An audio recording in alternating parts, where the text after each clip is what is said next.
região de Paris. O Roundup Ready foi especialmente formulado para trabalhos de grande porte. Essa é a nova versão do produto. Aqui diz que é biodegradável. É a versão anterior. Aqui não diz mais biodegradável, portanto não deve ser. É o mesmo produto. Acho que não podem mais usar esse termo. Não deve ser realmente biodegradável. Cuidado para não espirrar no meu rosto. Fique tranquilo, não sou assassino. Iowa, Estados Unidos. Tenho certeza que esta soja Roundup Ready já está pronta para ser colhida. Os grãos estão com cerca de 11,5% de umidade, portanto estão perfeitos para a colheita.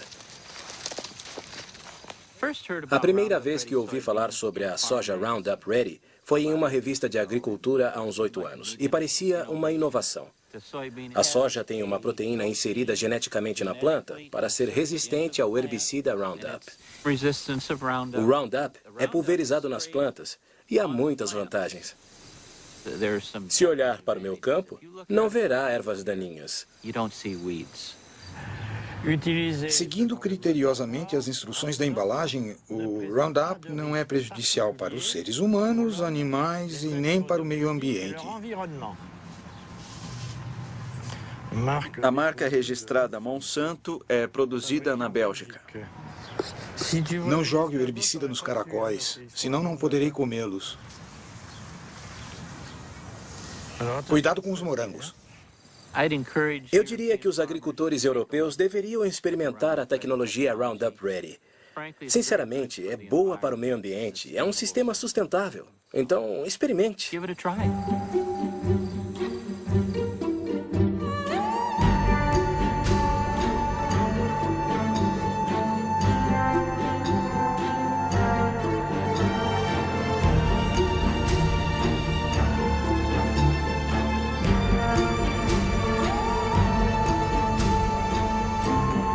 O mundo segundo a Monsanto.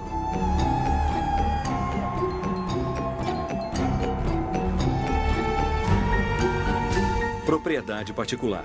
Não ultrapasse.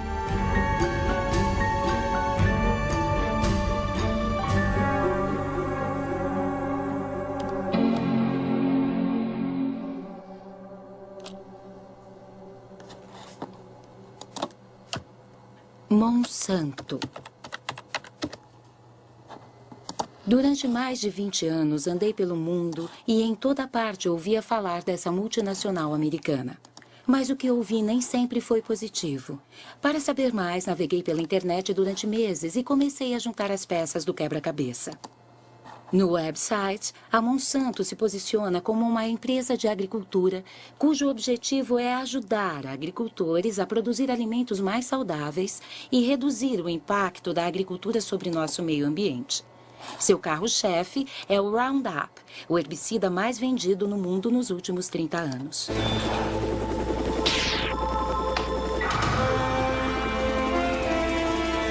Uma aplicação. Adeus ervas daninhas. Roundup. A Monsanto também é a líder mundial em biotecnologia. 90% dos organismos transgênicos do planeta pertencem a ela. A maioria foi modificada geneticamente para resistir à aplicação do Roundup. É o caso da soja Roundup Ready. St. Louis, Missouri, Estados Unidos.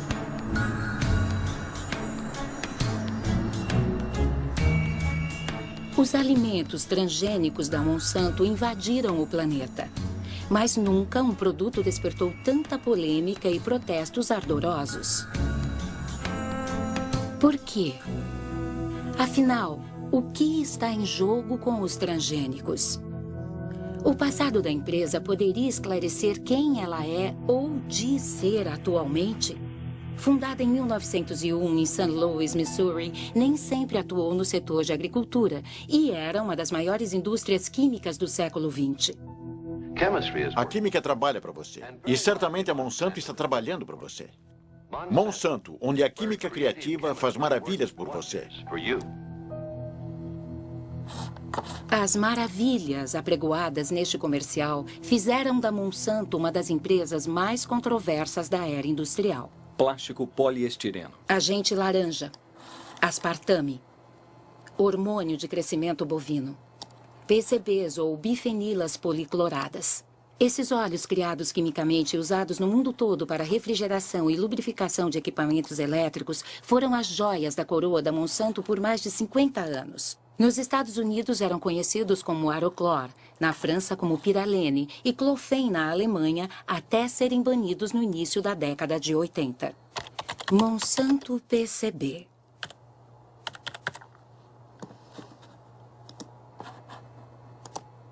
Um artigo de 2002 do Washington Post denuncia: a Monsanto escondeu décadas de poluição.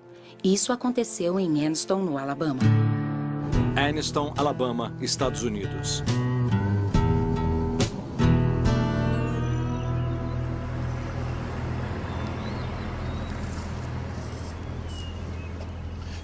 Terry era meu irmão caçula. Ele morreu em 1971 de câncer no cérebro, tumor no cérebro, câncer de pulmão e problemas cardíacos. Ele tinha 16 anos.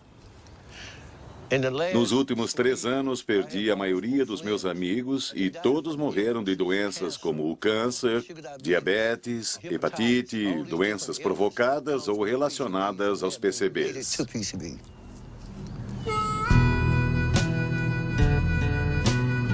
Esta é a rodovia Monsanto.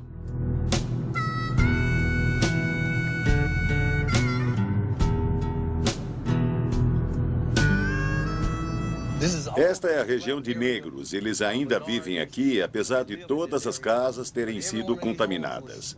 Aquele jardim à direita foi limpo há 6 meses.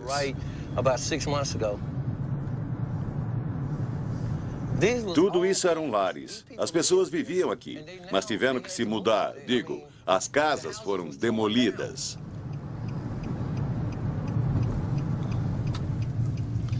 Essa é a casa onde meu irmão morreu, a casa onde cresci.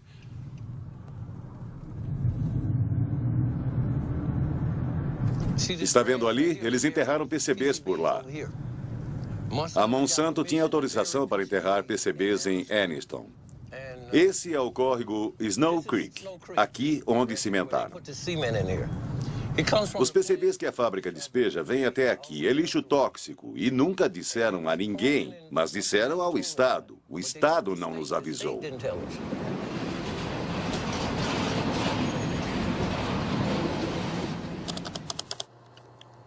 PCB Monsanto sabia. Mas o que exatamente?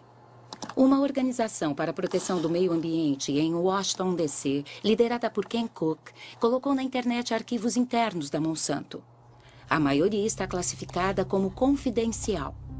Confidencial. Leia e destrua.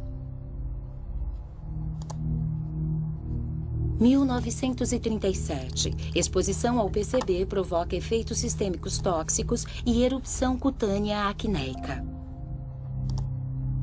Em 1961, 2 empregados tiveram sintomas de hepatite após a ruptura de uma tubulação em uma fábrica que usava PCBs. Em 1966, os cientistas da Monsanto colocaram peixes nas águas do Snow Creek. Em 3 minutos e meio, todos estavam mortos. Poluição, memorando enviado aos executivos de vendas em 1970. Este é o documento que realmente nos conta a história. Aqui eles dizem: não podemos admitir a perda de nenhum dólar sequer em faturamento. Os moradores de Anniston não foram avisados sobre o lixo tóxico que lhes foi infligido, porque eles não queriam perder nenhum dólar. E somente quando os representantes legais dos cidadãos de Anniston forçaram a Monsanto, juridicamente, a apresentar esses documentos secretos internos, que soubemos o que eles sabiam. Eles sabiam de toda a verdade desde o início. Eles mentiram, esconderam os fatos de seus vizinhos, em muitos casos esconderam das autoridades. E quando informaram essas autoridades que exigiam medidas imediatas, as autoridades, em vez de ficar ao lado do povo que foi envenenado, ficaram ao lado da empresa, ao lado da Monsanto. Isso é absolutamente monstruoso e imperdoável.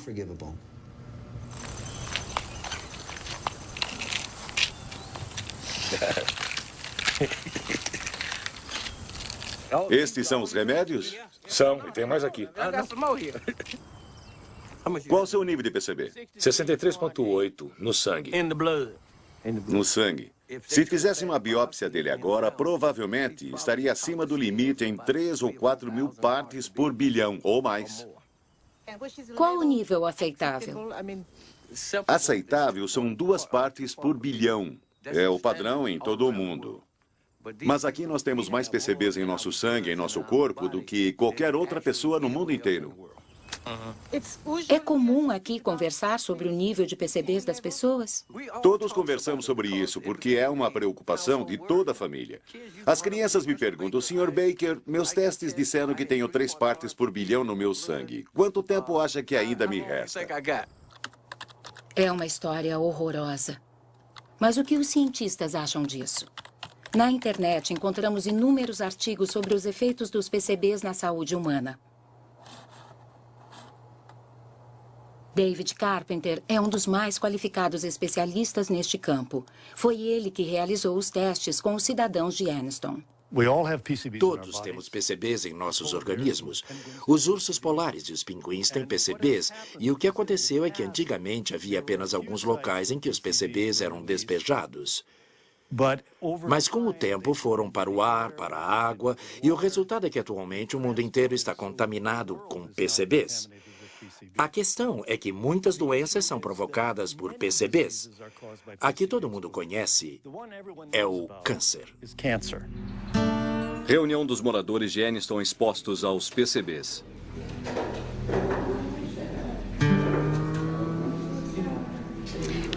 Os resultados dos meus testes foram 202 partes por bilhão no meu organismo. Mulheres com PCBs em seus corpos dão à luz a crianças com grave retardamento mental.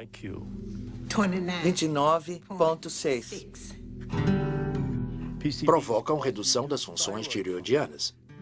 Mais de 1.800. Provocam alterações nos hormônios sexuais. Só peço que me deixem morrer em paz. Morrer em paz. E eles irão pagar pelo que fizeram conosco.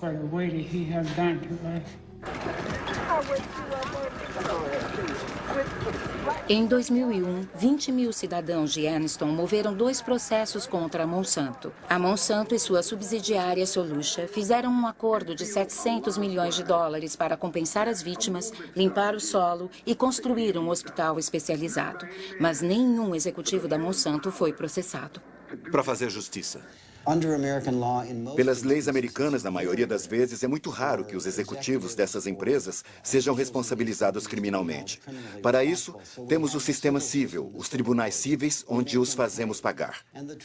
Mas a verdade é que as compensações que as empresas pagam, décadas depois, são uma fração de seus lucros. Por isso, vale a pena manter esses problemas em segredo. E nos perguntamos o que estarão escondendo nesse exato momento. Devo dizer, não podemos jamais confiar em uma empresa como a Monsanto para falar a verdade sobre a poluição ou sobre produtos. Não podemos confiar neles. Ken Cook diz que não podemos confiar em uma empresa como a Monsanto. E no caso do Roundup, o herbicida preferido mundialmente usado tanto por jardineiros quanto por agricultores? De que se trata exatamente? Roundup é o nome comercial que a Monsanto deu ao glifosato, assim chamado herbicida não seletivo ou mata-mato, porque ele destrói todas as plantas. Vendido pela primeira vez em 1974, deve seu tremendo sucesso à afirmação da Monsanto de que é biodegradável e bom para o meio ambiente. Esse é Roundup, o primeiro herbicida biodegradável. Destrói as ervas daninhas desde a raiz, mas deixa o solo e o osso do Rex livres de poluição. Roundup, o assassino de ervas daninhas. Roundup biodegradável. Ken Cook estava certo. A empresa foi considerada culpada por propaganda enganosa 2 vezes. A primeira vez foi em Nova York, em 1996, e a segunda na França, em 2007. Os juízes concluíram que as frases biodegradável, deixa o solo limpo e respeita o meio ambiente eram propaganda enganosa. Segundo um especialista, um teste conduzido pela própria Monsanto provou que apenas 2% do produto havia sido assimilado após 28 dias. É por isso que a Monsanto retirou a palavra biodegradável das embalagens. Mas isso não é tudo. Muitos estudos científicos provaram que o Roundup é altamente tóxico. Por exemplo, ele provoca disfunções na divisão celular, como mostra o estudo do professor Robert Bellet.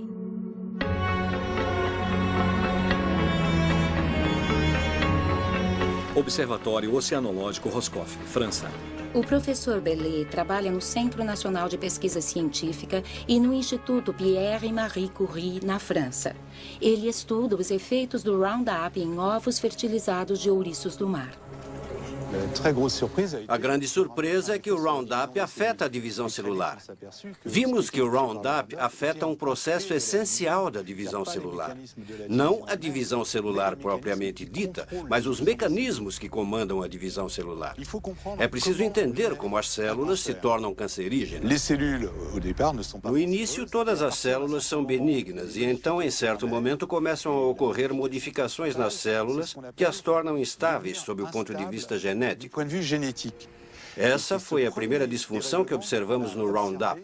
É por isso que consideramos que o Roundup provoca os primeiros estágios que levam ao câncer.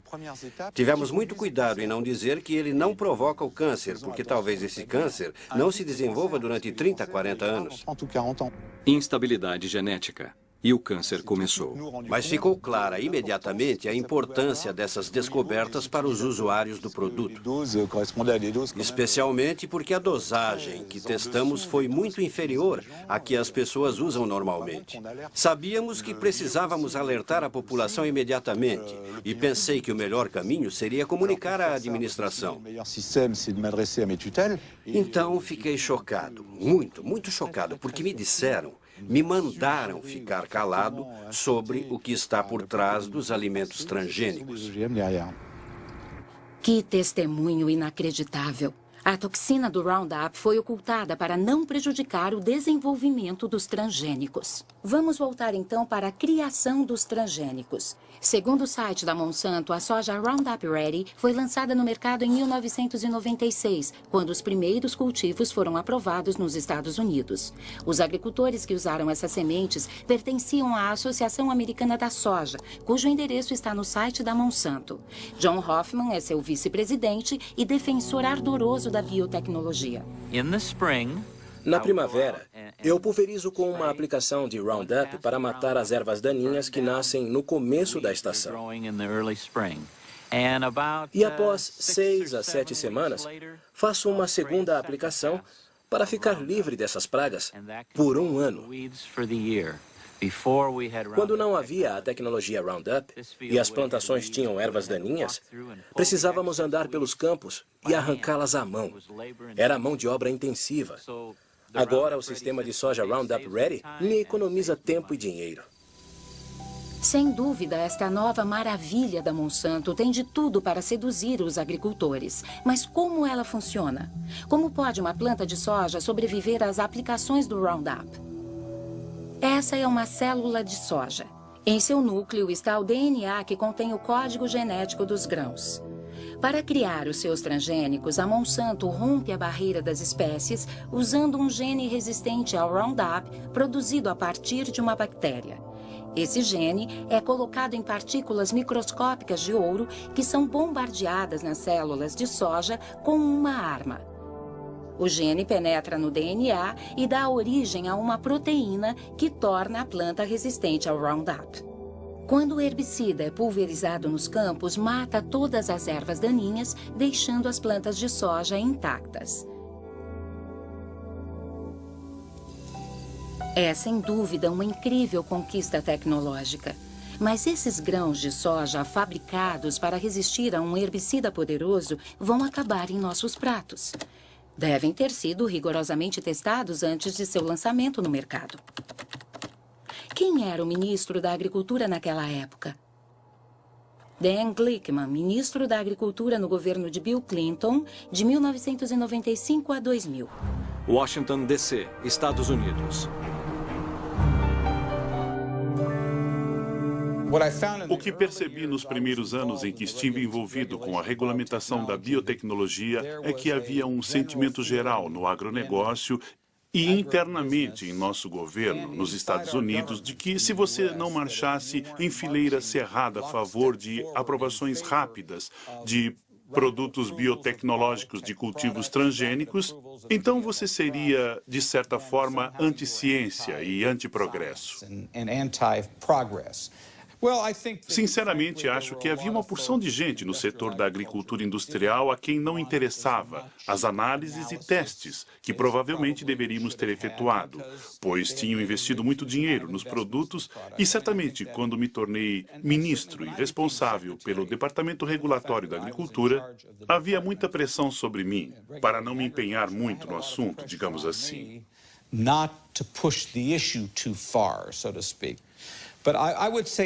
Quando abri minha boca na administração Clinton, fui criticado, não só pela indústria, mas também por algumas pessoas do governo. Na verdade, fiz uma vez um discurso no qual dizia que precisávamos pensar com cuidado sobre a regulamentação dos transgênicos. E algumas pessoas dentro da administração Clinton, principalmente da área do comércio, ficaram muito chateadas comigo. Como pode o ministro da Agricultura questionar nosso regime regulatório? Isso mostra que, nos Estados Unidos, o ministro da Agricultura não tem a menor chance contra as multinacionais. Mas como foi a regulamentação dos transgênicos nos Estados Unidos? A norma mais importante foi emitida pela FDA, a Administração de Alimentos e Medicamentos, que é responsável pela regulamentação da segurança de alimentos e medicamentos. Título: Alimentos derivados de novas variedades de plantas. Data: 29 de maio de 1992. Princípio 1. Os alimentos obtidos a partir de modificações genéticas são regulamentados segundo as normas já existentes aplicáveis aos alimentos produzidos a partir do cultivo tradicional. Obviamente, a FDA decidiu não criar uma nova categoria específica para os transgênicos. Para mais informações, contatar James Mariansky, que chefiava o Departamento de Biotecnologia na época. Cidade de Nova York, Estados Unidos.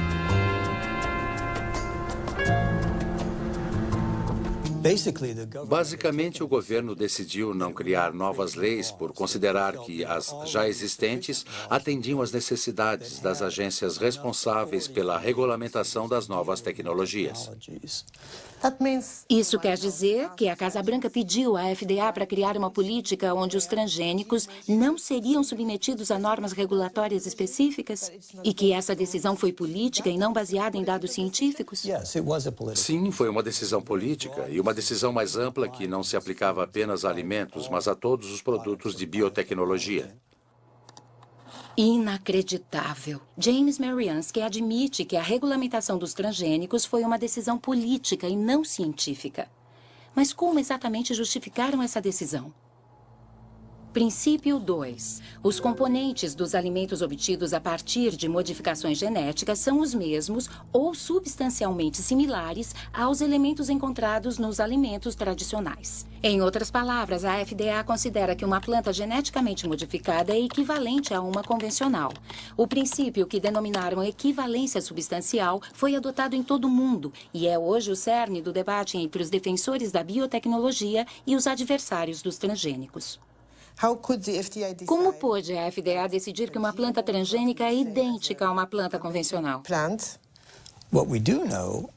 O que sabemos é que os genes introduzidos nos grãos hoje, usando biotecnologia, produzem proteínas muito similares às que consumimos há séculos.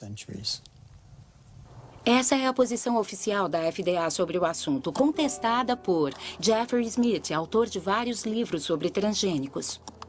Michael Hansen, perito científico da Associação dos Consumidores dos Estados Unidos, e pelo escritor Jeremy Rifkin, que foi o primeiro a denunciar o princípio da equivalência substancial. Os cultivos transgênicos são uma realidade graças à manobra da FDA. Eles disseram que os alimentos não eram diferentes. Usaram as expressões substancialmente equivalente, não significativa ou uniformemente diferentes e acabaram chegando a uma terminologia conhecida, geralmente reconhecida como segura, ou GRAS. Para alguma coisa ser geralmente reconhecida como segura, é necessário que haja a publicação e revisão científica de inúmeros estudos, além de consenso absoluto na comunidade científica. Com os transgênicos não houve nenhum dos dois. O que a FDA estava dizendo é que se introduzíssemos um gene em uma planta, esse gene era DNA. E como temos uma longa história de consumo de DNA, podemos dizer que essas plantas são GRAS. Tentamos dizer que essas coisas deviam ser consideradas como aditivos alimentares. Quando você quer introduzir um novo corante em um alimento em proporções mínimas, ou um conservante, ou qualquer outra substância química, isso é considerado um aditivo alimentar. E você precisa submeter o seu produto a uma infinidade de procedimentos para provar que ele atende às normas de segurança. Mas quando você usa engenharia genética que pode provocar diferenças inimagináveis naquela planta, eles não exigem nada. Aqui em Washington, se você fosse tomar um drink em um daqueles bares frequentados por lobistas, todos ririam da sua cara. Saberiam que é uma piada se falar da equivalência substancial. Isso foi simplesmente uma manobra para atender às necessidades daquelas empresas, principalmente a Monsanto, que precisavam aprovar e lançar rapidamente seus produtos com o mínimo de interferência por parte do governo. E devo dizer que eles foram muito eficientes em expressar seus interesses. Eu me recordo de reuniões onde os cientistas da Monsanto se encontraram com os cientistas da FDA, nas quais foram apresentadas todas as modificações que estavam sendo feitas e de que forma, e basicamente o que os cientistas da Monsanto diziam é que esses produtos deviam ser regulamentados. Nunca vi uma situação como esta, em que uma empresa tenha uma influência tão poderosa sobre os níveis mais altos de poder de decisão de regulamentação, como no caso da Monsanto com seus transgênicos no governo. Nesta cobertura jornalística, vemos a visita de George Bush Sr. a uma fábrica da Monsanto 9 anos antes do lançamento da soja Roundup Ready. Eu vou mostrar alguns procedimentos que realizamos quando transferimos genes de um organismo para outro. E o senhor vai efetuar na prática as manipulações que fazemos no laboratório, onde retiramos o DNA, selecionamos e combinamos diferentes partes. E depois... Depois junta. Isso, depois juntamos. Este tubo de ensaio contém DNA proveniente de uma bactéria. O DNA tem a mesma aparência, seja ele de uma planta ou de um animal. Entendo. E com isso, o que você vai obter? Uma planta mais forte ou uma planta que resiste... Neste caso, uma planta que resiste ao herbicida. Entendi. Temos um herbicida fabuloso. Essa é a química. Quando George Bush Sr. fez seu tour pela fábrica, era o vice-presidente de Ronald Reagan. Para esse governo, a palavra de ordem era desregulamentação. A intenção era expandir a indústria, eliminando o que a Casa Branca chamava de obstáculos burocráticos, como testes de segurança ambiental e de saúde pública, que eram exatamente os problemas da Monsanto. No momento, estamos com uma solicitação no Ministério da Agricultura para testar o produto pela primeira vez em uma fazenda em Illinois este ano.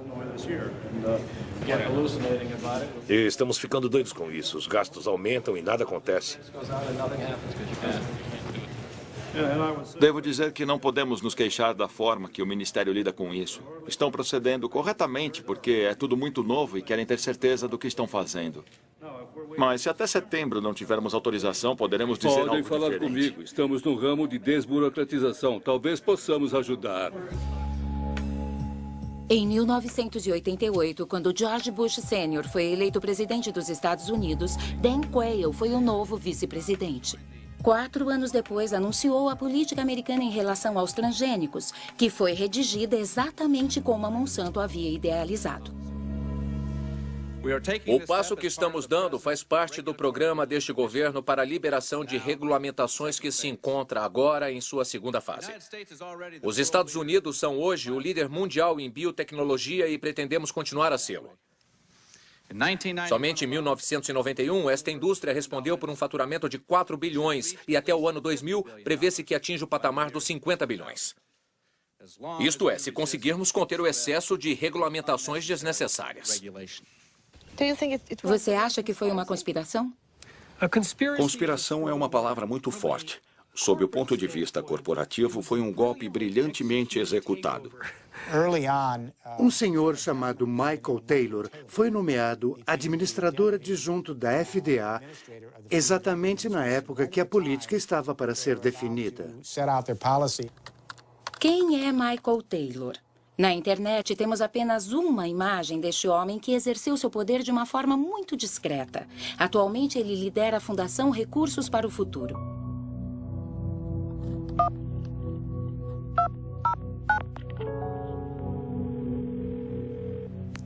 Alô, aqui é Marie Monique. Alô, aqui é Michael Taylor. Minhas perguntas são sobre sua atuação na FDA. Antes de ser contratado pela FDA, o senhor trabalhou como advogado da Monsanto por vários anos, não foi? Eu era sócio de um escritório de advocacia do qual a Monsanto era cliente. Tive a oportunidade de trabalhar em muitos assuntos da Monsanto, sim. E se eu entendi bem o que li, a FDA criou um cargo especialmente para o senhor, comissário adjunto para a política. Bom, Porque era especialmente importante na FDA naquela época devido aos novos transgênicos. Não teve nada a ver com os transgênicos. Absolutamente nada. Eu nem fui o autor dessa política. Isso não é verdade. Ele foi para a FDA em julho de 1991. Até lá, ele trabalhou em um escritório de advocacia, o King & Spalding. Entre seus clientes pessoais estavam não só a Monsanto, mas também o Conselho Internacional de Biotecnologia Alimentar, IFBC, para quem ele redigiu uma proposta de como os alimentos transgênicos deveriam ser regulamentados. Se você comparar a proposta que foi escrita por Michael Taylor para o IFBC com a política publicada pela FDA, verá que são muito similares. Então, se ele não a escreveu, parece que alguém pegou o que ele tinha escrito e fez pequenas alterações para a política. O Sr. Taylor era o comissário adjunto na época e o responsável por assegurar a liderança para o projeto. Como uma espécie de chefe, de líder, um elaborador da política, assegurar que o projeto fosse finalizado. A Monsanto jogou suas cartas muito bem, tanto do ponto de vista político quanto regulatório. Eles tiveram um papel fundamental para a aprovação do hormônio de crescimento bovino e também para a forma como a questão da engenharia genética foi conduzida. Michael Hansen acabou de mencionar o hormônio de crescimento bovino. O que vem a ser isso? Trata-se de um hormônio transgênico que, injetado nas vacas, aumenta a produção de leite em 20%. Seria um eufemismo dizer que recebeu algumas críticas. Os hormônios ameaçam nossa saúde. Veneno mortal. Manipulação. Chamado RBGH, hormônio de crescimento bovino recombinante, a Monsanto começou a vendê-lo para produtores de laticínios em 1994, sob o nome comercial Posilac. Propaganda para produtores de laticínios. Posilac é o novo produto mais testado da história. Você sentirá rapidamente os resultados extraordinários que ele proporciona. Fazenda Experimental Monsanto. Em 1985, a Monsanto solicitou à FDA a aprovação do lançamento do Posilac. Os peritos do Centro de Medicina Veterinária da FDA revisaram os testes que a empresa realizou com rebanhos experimentais. O veterinário responsável pela revisão desses testes era Richard Burroughs, que afirmou que funcionários da agência regulatória omitiram e suprimiram dados. Estado de Nova York, Estados Unidos.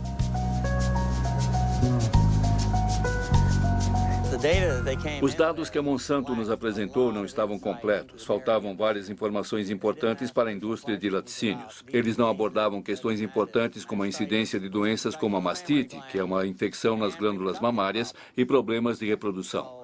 Quando os primeiros dados chegaram e viu que estava faltando, disse: ok, pessoal, vocês precisam voltar e coletar mais informações. Isso deve ter atrasado o projeto em uns 2 ou 3 anos. O senhor informou a FDA sobre suas preocupações? Eles simplesmente me deixaram de lado. Meu chefe entrou para o projeto, outros mais ligados a ele entraram no projeto e eu simplesmente deixei de ter acesso às informações. Mesmo coisas que eu havia pedido, como a avaliação da incidência da mastite, eu nunca cheguei a ver. Porque quando você está no caminho deles, eles te afastam. Fui jogado para escanteio e depois me demitiram. Um dia me levaram até a porta e disseram simplesmente que meus dias na FDA tinham chegado ao fim. O senhor foi ameaçado? Fui. Principalmente pelo advogado da Monsanto. Quando eu processei a FDA, o advogado da Monsanto disse para meu advogado que se eu usasse qualquer segredo da empresa em minha defesa, eles iriam me processar. No fim, a FDA foi forçada a readmitir esse veterinário íntegro.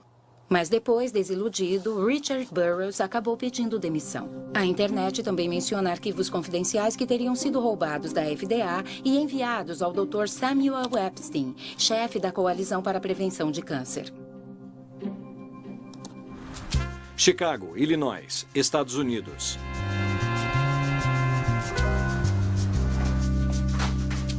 Em 1990, Samuel Epstein publicou um artigo no The Milkweed, o jornal mais importante da indústria de laticínios, editado por Pete Harding. O artigo era baseado nos documentos confidenciais que os dois haviam analisado. Um dia, acho que foi em outubro, cheguei ao meu escritório e vi uma caixa enorme, cheia de documentos. Vinha de Washington, mas não havia remetente.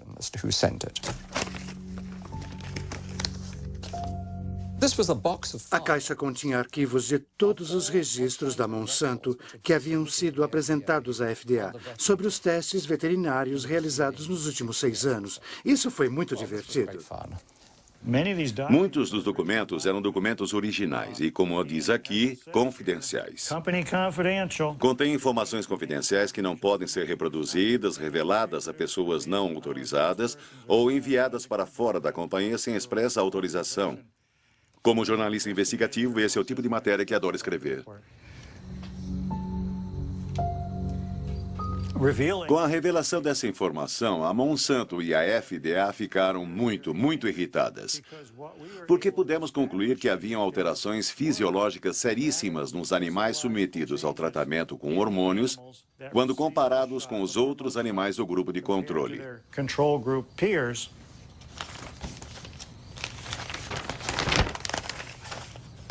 Por exemplo, o tamanho dos ovários das vacas que receberam os hormônios sintéticos de diferentes grupos de tratamento aumentou em 34%, 42% e 44%.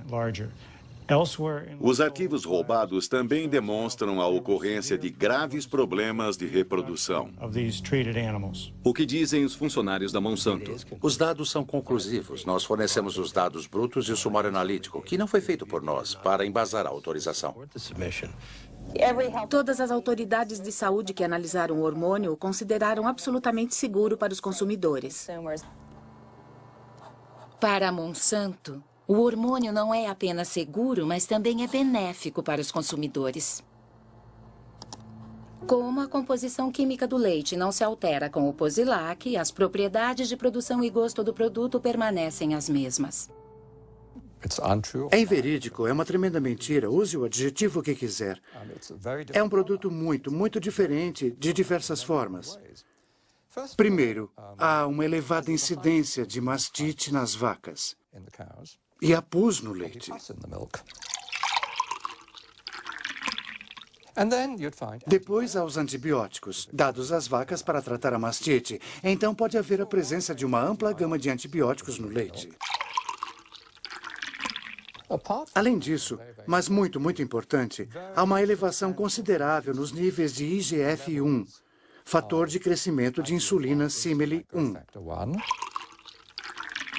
Nos últimos anos, foram realizados cerca de 60 estudos demonstrando a correlação entre índices elevados de IGF-1 e os cânceres de mama, de cólon e de próstata. Absolutamente inacreditável. Será que outros países aprovaram o RBGH? Parece que o hormônio foi banido na Europa e no Canadá. Canadá? Estranho, porque as autoridades canadenses costumam adotar como modelo as decisões da FDA. RBGH. Escândalo no Ministério da Saúde do Canadá. Monsanto acusada de tentar subornar o Ministério da Saúde canadense para a aprovação do RBGH. Eu, Margaret Haydon, prometo dizer a verdade. Em outubro de 1998, 3 cientistas do Ministério da Saúde do Canadá testemunharam em uma comissão do Senado para impedir a aprovação do hormônio transgênico. O escândalo tornou-se público graças ao Dr. Shiv Chopra, que o denunciou. Toda a verdade, nada mais que a verdade. Que Deus me ajude.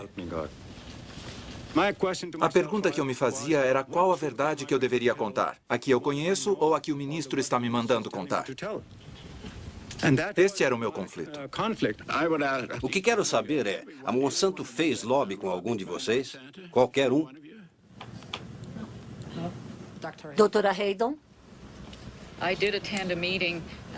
Eu participei de uma reunião, acho que foi em 1989 ou 90, com representantes da Monsanto, meu supervisor, Dr. Grenell, e meu diretor, o Dr. Messier.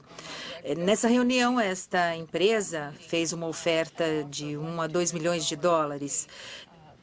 Não sei o que aconteceu depois, mas no final dessa reunião, meu diretor disse que informaria os seus superiores sobre o ocorrido. E como reagiu a Monsanto? Bom, a Monsanto não negou que fez a oferta de 1 a 2 milhões de dólares nessa reunião. Mas depois eles tentaram dizer essa verba era para fazer mais pesquisas no Canadá, para testar mais vacas, o que fosse preciso. Mas isso foi o que aconteceu no Canadá e o hormônio não foi aprovado. E com base nas revelações do Canadá, o Parlamento Europeu vetou-o para sempre. Agora, de repente, nós 3, Margaret Haydon, Gerard Lambert e eu, fomos demitidos por desobediência. Foram despedidos? Os 3. Agora a nossa briga é no tribunal. Digam não ao hormônio de crescimento bovino. O Congresso dos Estados Unidos também abriu uma investigação a pedido dos opositores do RBGH que não aceitavam a proibição do rótulo sem RBGH nas embalagens de leite. Mas o mais curioso é que essa investigação nunca foi concluída. Hormônio de crescimento bovino, o BGH, testa a aceitação da engenharia genética pelos consumidores. No lixo! Joga no lixo! O hormônio bovino foi a primeira grande aplicação da biotecnologia na indústria alimentícia. E a Monsanto é uma corporação extremamente poderosa, com muitas ramificações nos primeiros escalões do governo e órgãos regulatórios. Acho que a ética predominante no governo federal era: a biotecnologia é tão importante que não podemos deixar que questões menores, como a saúde das pessoas e dos animais, a atrapalhem.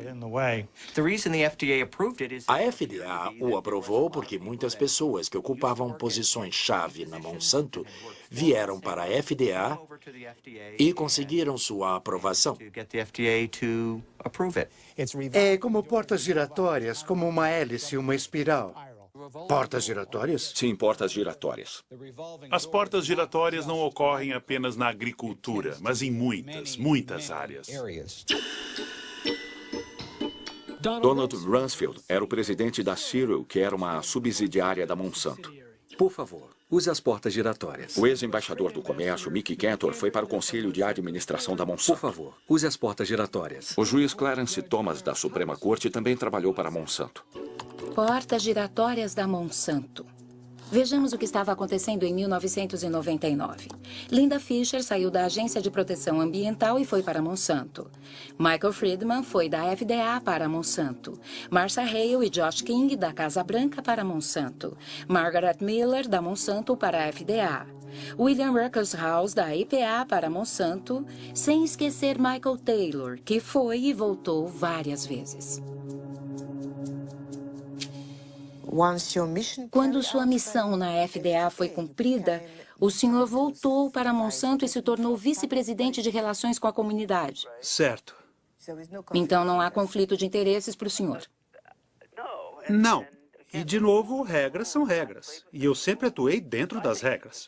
Acho que, em termos de aceitação pela população, a empresa cometeu um erro atrás do outro. Se você está criando uma estratégia para levar o público a entender e aceitar uma nova tecnologia, fazer a primeira aplicação dessa tecnologia em um produto como o leite, do qual temos muito mais do que precisamos, ajudou a criar, sabe, um clima de... Suspeita. Sim, suspeita. A ideia de que em nenhum alimento transgênico as empresas não precisam submetê-lo à aprovação da FDA como é exigido na Europa é insuficiente.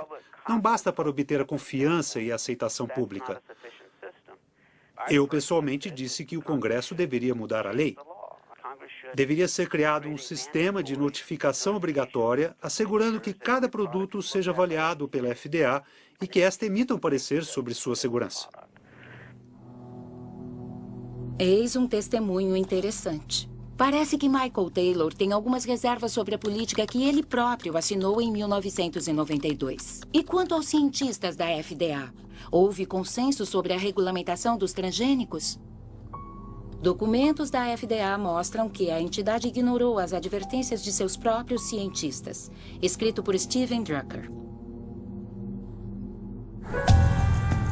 Iowa, Estados Unidos.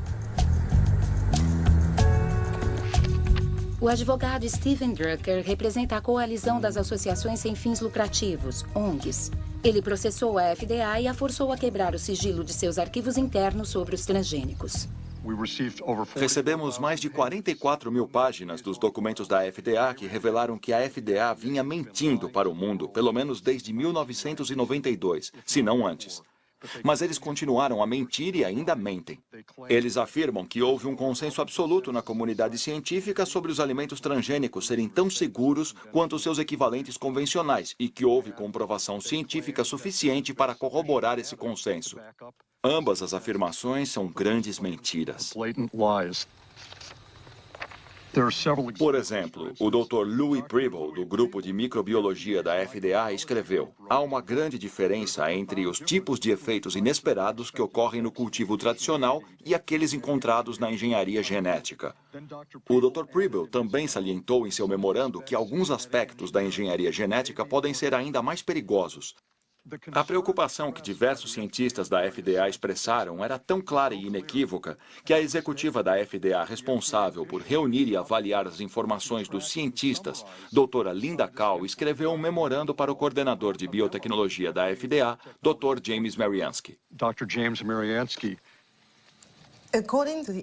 Segundo arquivos da FDA, cujo sigilo foi rompido recentemente, houve muitas críticas dos próprios cientistas da casa, digo dos cientistas da FDA, à política de regulamentação dos transgênicos.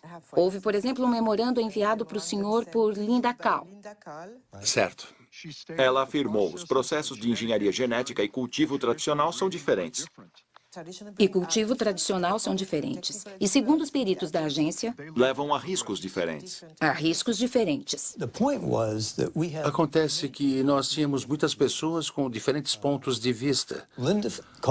A Linda Kahl efetivamente escreveu isso em seu memorando, mas, na verdade, quando terminamos a política de regulamentação, todos os cientistas concordaram com ela. Agora, claro que a FDA avaliou a engenharia genética, mas não tinha informação sobre o fato de que o simples uso das técnicas poderia resultar em produtos com qualidade ou níveis de segurança diferentes. Mesmo antes das advertências de seus próprios cientistas, a FDA teve um aviso muito claro, porque o primeiro suplemento alimentar transgênico lançado nos Estados Unidos provocou uma enorme epidemia. O senhor se lembra do que aconteceu em 1989 com triptofane? O senhor se lembra? Lembro. Era um produto de engenharia genética. Sabemos que é um aminoácido e... Certo. Que matou dezenas de pessoas e deixou centenas doentes. Causou uma epidemia de uma doença rara chamada EMS, esclerose múltipla. Isso. E muitas pessoas morreram. Sim, mas também temos... 37. E mais de 1.000 incapacitadas? O senhor se lembra? Claro que lembro. E o senhor disse que, para a FDA, a causa do EMS ainda era desconhecida, mas que não se podia eliminar a transgenia. O senhor disse o que eu acabei de ler? Disse. Surpreendente. James Mariansky não pode descartar a possibilidade de que seja a própria manipulação genética a responsável por efeitos colaterais inesperados. Mas ele não fez nada. Será que cientistas independentes avaliaram esta questão que é crucial para os consumidores? Arpad Pusztai, cientista reconhecido mundialmente, perdeu seu emprego quando alertou sobre alimentos transgênicos. 1998. Aberdeen, Escócia.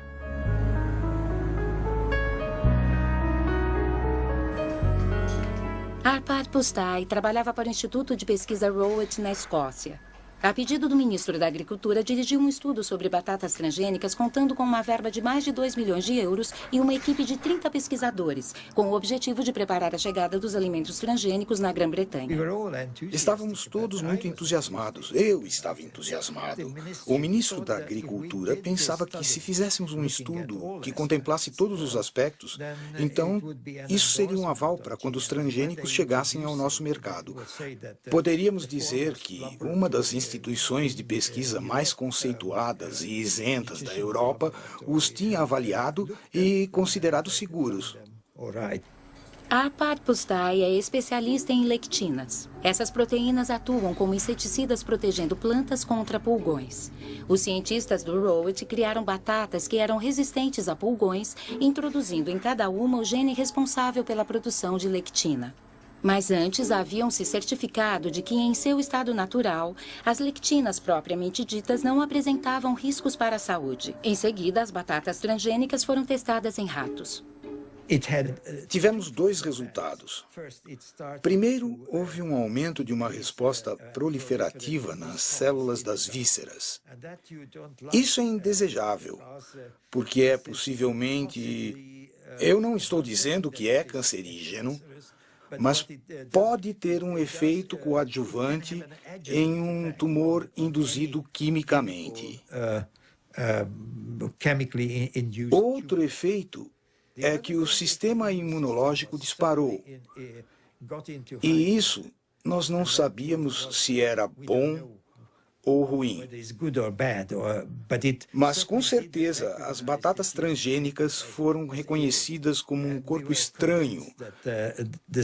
E estávamos convencidos que a inserção causava o problema, e não o transgene em si. Porque o transgene, mesmo em concentrações 800 vezes superiores, isoladamente não provocava nenhum problema. E esse era um ponto extremamente importante, porque naquele exato momento a FDA estava falando sobre uma tecnologia neutra. E o que dissemos, o que publicamos, e foi efetivamente confirmado, é que o problema não era o transgene, mas a tecnologia era o problema. Bem, os primeiros carregamentos de soja transgênica estavam chegando à Grã-Bretanha. Os superiores de Arpad Pusztai autorizaram-no a conceder uma entrevista à BBC. Como cientista, trabalhando ativamente no campo da pesquisa, eu posso dizer que considero extremamente injusto que os cidadãos britânicos sejam usados como cobaias. Eles jamais me perdoarão por isso. A Monsanto entendeu logo a importância de nossas conclusões, não tenha dúvida disso. Eles já sabiam dessas conclusões mesmo antes da entrevista ir ao ar, porque a Secretaria da Agricultura da Escócia recebia muito dinheiro da Monsanto. E eles não demoraram para entender as implicações de nossos resultados. Um dia após a transmissão da entrevista, o Dr. Arpad Pusztai foi demitido e a equipe de pesquisa desfeita. O Dr. Stanley Ewing era o responsável pela avaliação dos efeitos das batatas transgênicas nos órgãos internos dos ratos. Ele não tem mais nenhuma ilusão sobre a independência da pesquisa científica. Eu estava muito zangado e muito preocupado. Era como se o mundo todo estivesse sumindo sob os meus pés. O que estava acontecendo, afinal? Começaram a atingir a reputação de Stanley, a desacreditá-lo. Ele foi forçado a se aposentar. Foi desacreditado na universidade. O senhor também? Sim. Foi um período muito difícil. Pois é, e um dia meu trabalho era maravilhoso, no dia seguinte era uma porcaria. Eu tinha uma ou duas ideias sobre o que estava acontecendo, mas nada de concreto. E continuei sem saber exatamente o que havia acontecido até 8 anos atrás, quando encontrei uma pessoa do Rowett, o Dr. Roy, em um jantar dançante a que compareci. O Dr. Roy estava na mesa ao lado da minha e acabei comentando com ele. Não é uma coisa horrível o que aconteceu com o Arpad? E ele respondeu, pois é, e você sabe que houve não um, mas 2 telefonemas do gabinete do primeiro-ministro para o diretor? E aí, é claro, entendi claramente o que havia acontecido. Era uma coisa supranacional, por assim dizer, uma pressão sobre o governo de Tony Blair para acabar com este trabalho que, para os americanos, ameaçava sua base industrial. A indústria de biotecnologia, para ser mais exato. O escândalo de Arpad Pusztai deflagrou uma rejeição em massa dos transgênicos na Grã-Bretanha, sob a liderança do Greenpeace. Um ano mais tarde, Robert Shapiro, presidente da Monsanto naquela época, concordou em participar de uma teleconferência organizada pelo Greenpeace. Estas são as únicas imagens disponíveis do ex-presidente, que levou a empresa para a era da biotecnologia com o slogan Alimentação, Saúde e Esperança. A Monsanto fez investimentos vultuosos e não mediu esforços para colocar os seus produtos em todos os cantos do globo com o apoio irrestrito de multinacionais de produtos alimentícios, distribuidores, empresas de comunicação, organismos regulatórios e até de governos. Para nós, vocês não agem como uma empresa de vida e esperança, mas sim como intimidadores e agressores tentando nos impor seus produtos à força. Só tenho a dizer que se sou intimidador e agressor, não tenho tido muito sucesso. Mas preciso enfatizar que a biotecnologia é uma ferramenta. Por si só, a biotecnologia não é boa nem má. Ela pode ser usada bem ou mal. Os produtos hoje disponíveis no mercado foram avaliados mediante os processos de regulamentação que a sociedade estabeleceu para determinar não apenas sua segurança, mas também a proteção do meio ambiente pelos produtos em si.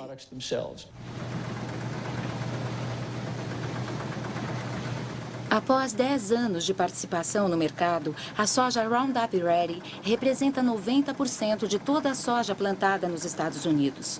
Na verdade, 70% dos alimentos hoje disponíveis no mercado americano contêm elementos transgênicos. Ao contrário da Europa, os consumidores americanos não podem fazer uma escolha consciente porque a rotulagem de transgênicos é proibida. E isto é consequência direta do princípio da equivalência substancial. Eu tenho um grão de soja na minha mão e posso até comê-lo. É muito seguro. Acho que a FDA acredita que, em termos de segurança alimentar, a soja transgênica é tão segura quanto qualquer outra variedade. E como a FDA tem certeza disso? Nos baseamos em todas as informações que a empresa forneceu para a FDA, que foram revisadas pelos cientistas da FDA.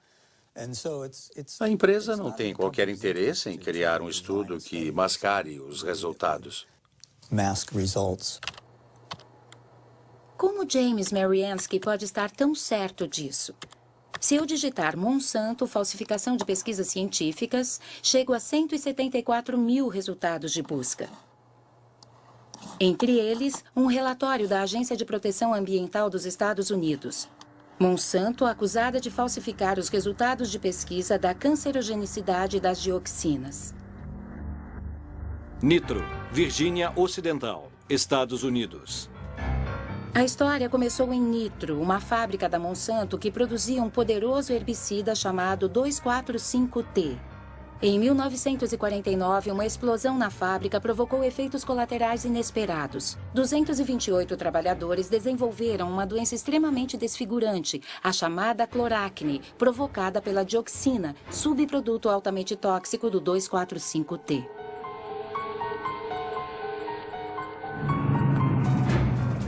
O 2,4,5-T também era o principal elemento do agente laranja, usado pelo exército dos Estados Unidos durante a Guerra do Vietnã. Durante a guerra, 40 milhões de litros de agente laranja, contendo cerca de 400 quilos de dioxina pura, foram pulverizados nas árvores do sul do Vietnã. 3 milhões de pessoas foram contaminadas, incluindo milhares de soldados americanos.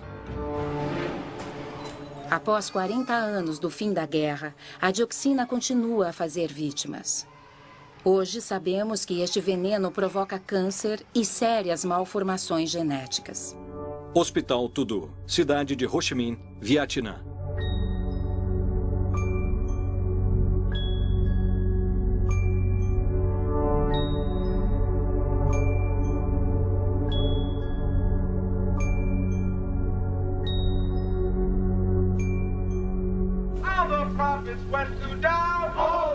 Em 1978, enquanto veteranos americanos do Vietnã moviam uma ação contra o fabricante do agente laranja, a Monsanto patrocinou as pesquisas sobre os efeitos a longo prazo da dioxina. A empresa pagou cientistas para comparar a saúde dos trabalhadores expostos durante o acidente da Nitro, 30 anos atrás, com a saúde de trabalhadores não expostos.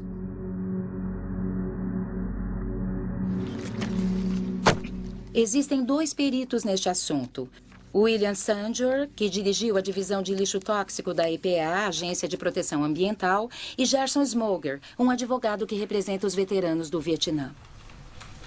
Em 1990, a doutora Kate Jenkins, minha colega na Agência de Proteção, escreveu um memorando dizendo que alegações foram feitas, que algumas das pesquisas realizadas pela Monsanto continham erros graves e que, se tivessem sido conduzidas corretamente, teriam apontado resultados opostos aos apresentados. A Monsanto mostrava que a dioxina não era um agente cancerígeno humano.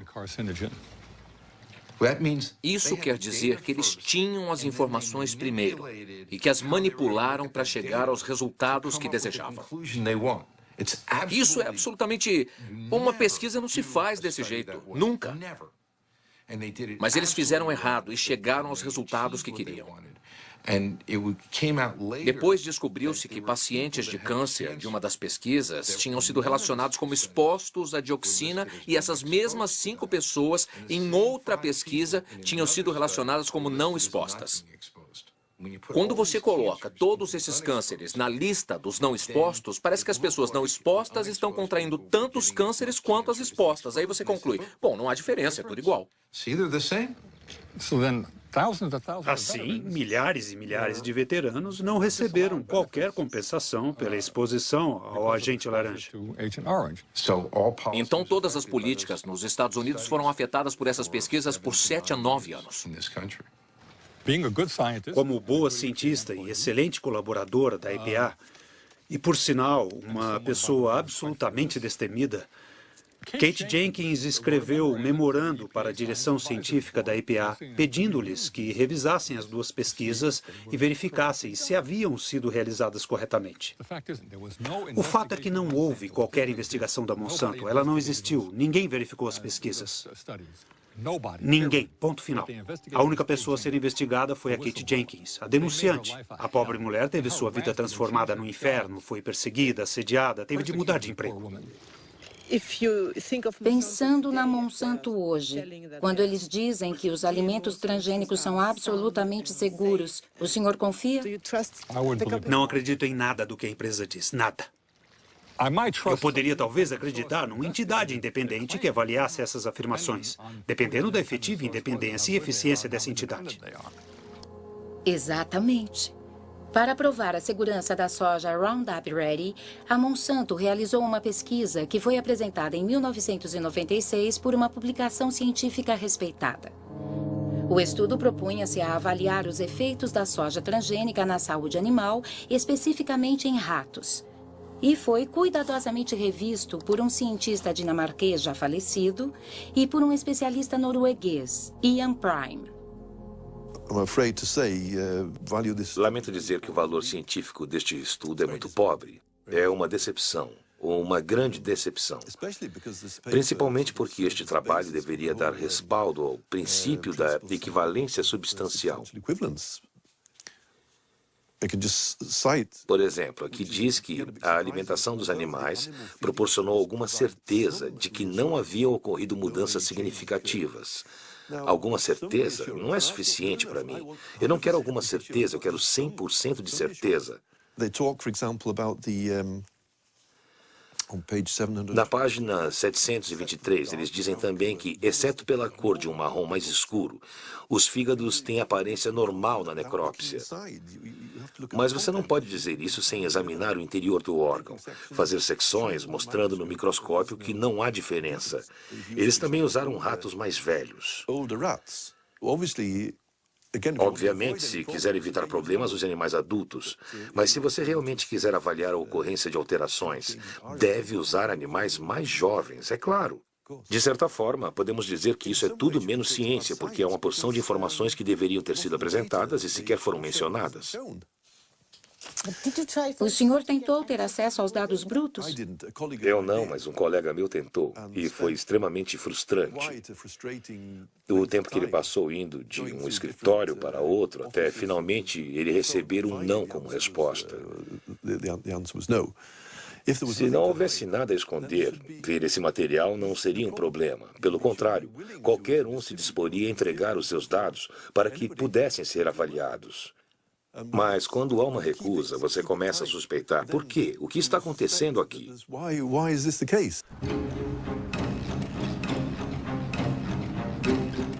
Uma coisa é certa. Graças a esta pesquisa tão limitada, os transgênicos da Monsanto invadiram o mundo. Principalmente na América do Norte e do Sul, Ásia e Austrália. Após apenas 10 anos, os cultivos transgênicos estão presentes em 250 milhões de acres. 70% são resistentes ao Roundup e 30% foram geneticamente modificados para produzir um inseticida chamado BT.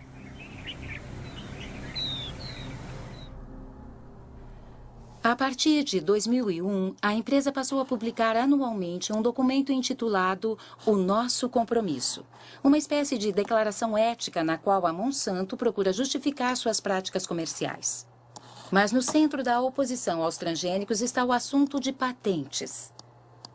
Aqui a Monsanto chama sua propriedade intelectual, cujo objetivo é proteger seus investimentos. Protegendo o nosso investimento. Na América do Norte, todos os agricultores que compram sementes transgênicas devem assinar um acordo de tecnologia pelo qual se comprometem a respeitar a patente da empresa sobre o gene modificado. Cultivos transgênicos são protegidos pela lei de patente dos Estados Unidos. E por isso eu não posso guardar a semente para replantar no ano seguinte. Isto é uma proteção para a Monsanto, para as empresas de biotecnologia, porque elas investiram milhões e milhões de dólares para criar esta nova tecnologia. E como a Monsanto fica sabendo se alguém replantou as sementes?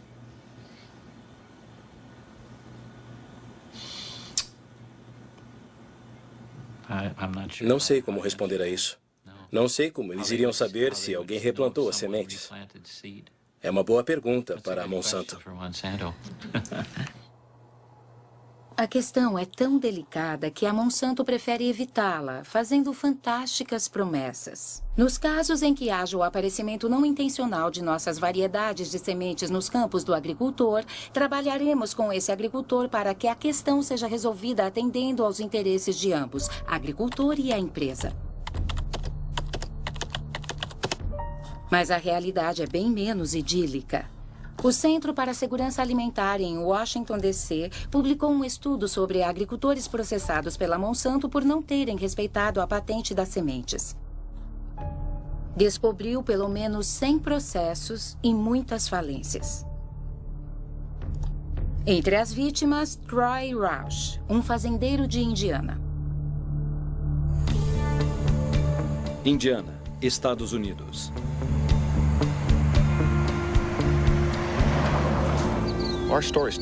A nossa história começa em 1999. Um cavalheiro, e esse não é o melhor termo para descrevê-lo, apareceu na fazenda dos meus pais, dizendo ser um investigador particular contratado pela Monsanto para investigar agricultores que estariam guardando as suas sementes.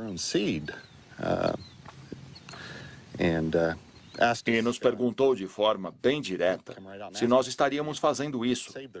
Dissemos que não. E mostramos todas as nossas compras de herbicidas e de sementes, os recibos, e dissemos inclusive onde os havíamos comprado, dizendo que ele podia ir às lojas e checar. Ele disse que não seria necessário. E o que aconteceu é que eles nos processaram. A Monsanto moveu um processo contra mim, meu pai e meus 2 irmãos. E nos apresentaram documentos que, segundo eles, seriam amostras retiradas de nossos campos. Quer dizer, para retirar as amostras, a Monsanto teve que invadir a nossa propriedade e roubar as amostras. Nesse ano, eu me lembro, tínhamos 492 acres plantados de soja Roundup Ready e tínhamos um contrato de sementes no qual os campos estavam claramente especificados. Não era problema, portanto, isolar os campos e todo mundo sabia disso. Por que então você fez um acordo com a Monsanto? Bom, depois de 2 anos e meio dessa situação, a família estava destruída. O estresse envolvido nisto, quer dizer, o que eles estavam ameaçando, na verdade, eram 5 gerações de trabalho. Se eles ganhassem o processo, tudo iria embora. Eles levariam tudo, tudo. Bom dia. Bom dia, senhor. Como está hoje? Bem, e você, David? Sobrevivendo? Tudo bem. Troy Roush e David Runyon cultivam soja convencional. Eles foram vítimas da chamada polícia genética. Criada pela Monsanto para fazer valer a sua lei nos campos, a polícia genética aterroriza a América rural, onde os agricultores denunciam os métodos totalitários usados no mundo dominado pelo cultivo transgênico. Eu trouxe algumas fotos para te mostrar, Troy. Certo. Isso foi o que eu fiz para impedi-los de entrar na minha fazenda de novo. Para impedir qualquer um de entrar. Foi em julho de 2003. Eles vieram até minha casa. Eram mais ou menos 7 horas da noite.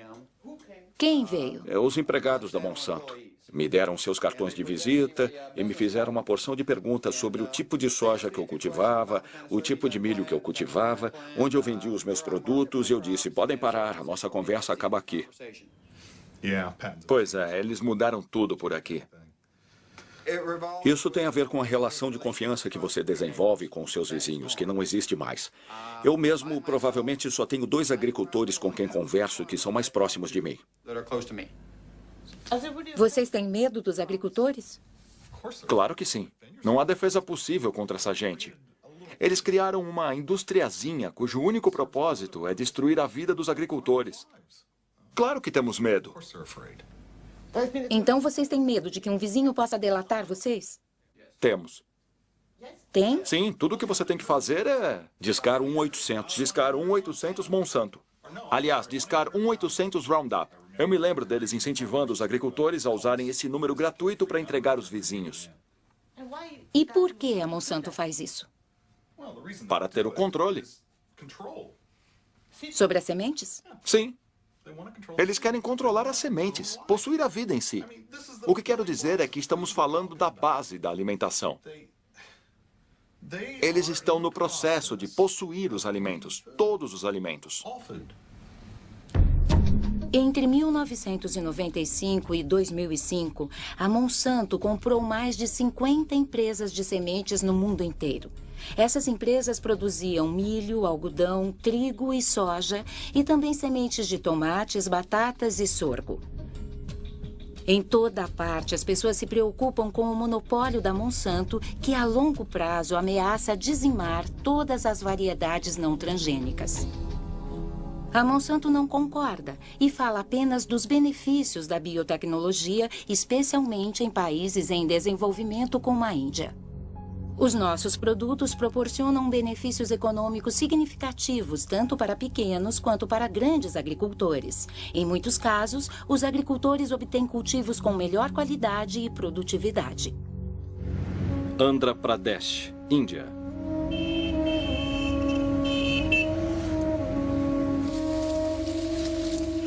A Índia é o terceiro produtor mundial de algodão.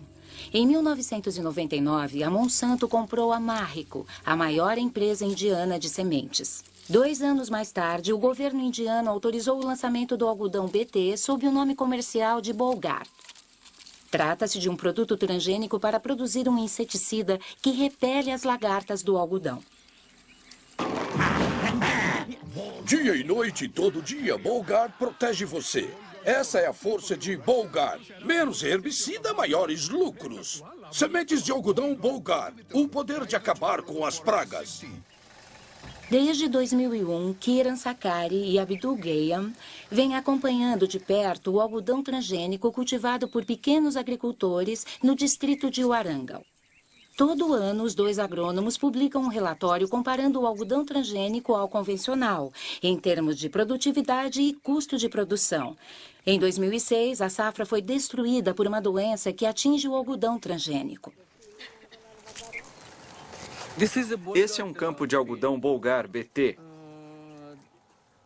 E podemos ver que as plantas foram atacadas na raiz por Rhizoctonia.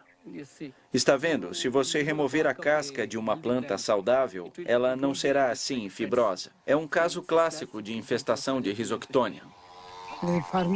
Os agricultores dizem que nunca viram isso, mas em um estudo que publicamos em 2001, nós já tínhamos observado esta doença em algumas plantas BT. Com o tempo, a doença foi se espalhando e ocorrendo em cada vez mais cultivos de algodão BT e em cultivos convencionais também. Eu pessoalmente acho que se trata de uma interação não desejada entre a planta hospedeira na qual o gene foi inserido e o gene que carrega o BT. Isso introduziu uma fraqueza na planta que agora não consegue resistir à Rhizoctonia. No site da Monsanto, eles dizem que o algodão BT reduz o uso de herbicida em 78% e produz melhores safras. Mas é uma mentira descarada. Após 70, 90 dias, você continua tendo de usar herbicida mesmo no algodão BT. Como se explica que tantos agricultores comprem sementes de algodão BT? Veja, os agricultores têm cada vez menos opções. Mesmo que queiram comprar sementes convencionais, eles não as encontram para comprar. Maharashtra, Índia. Atualmente, na Índia, a Monsanto controla quase todo o mercado de sementes de algodão e força os agricultores a comprarem as sementes a preços 4 vezes superiores aos das sementes convencionais. Pequenos agricultores se veem forçados a recorrer a agiotas, que cobram taxas de juros elevadíssimas.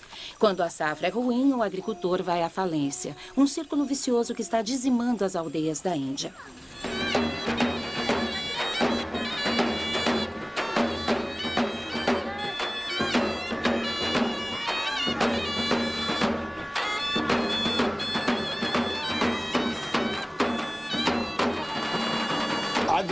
Por que ele se suicidou? A safra foi muito ruim. Algodão BT? Sim, algodão BT. Alguma outra razão? Dívidas. Quantos anos ele tinha? 25. Ele bebeu 1 litro de pesticida.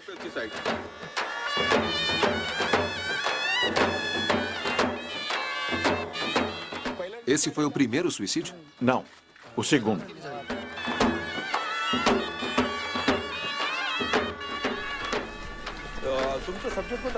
Tragédias como a que acabamos de testemunhar ocorrem 3 vezes por dia na região de Vidarbha, onde o algodão BT foi introduzido em 2005. Claro que o suicídio de agricultores na Índia não é novidade. Mas o algodão transgênico está levando-o a patamares absurdos. Porém, nesta batalha de Davi contra Golias, poucos se atreveram a denunciar este escândalo internacional.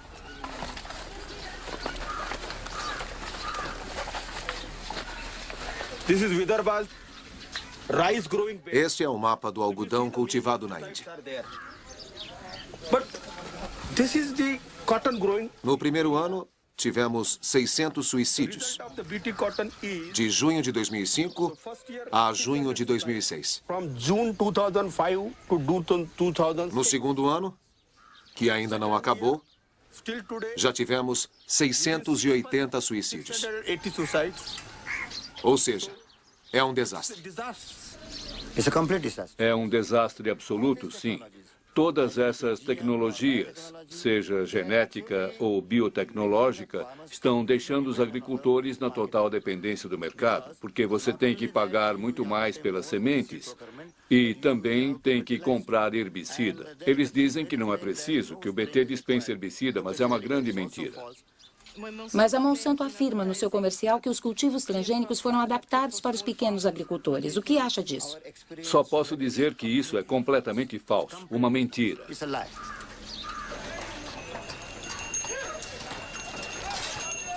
Neste dia, em dezembro de 2006, a rebelião começava a germinar no maior mercado de algodão do estado de Maharashtra. 3 dias mais tarde, explodiram os tumultos nos quais foram presos dezenas de pequenos agricultores, entre eles Kishore Tiwari. O preço que eles estão pagando é muito baixo. Todos os agricultores estão preocupados. Quanto você pediu emprestado? 52 mil rúpias de dívida. 60 mil rúpias. 50 mil rúpias. 20 mil rúpias. 50 mil rúpias. 15 mil rúpias. Quem vai deixar de plantar algodão BT no ano que vem?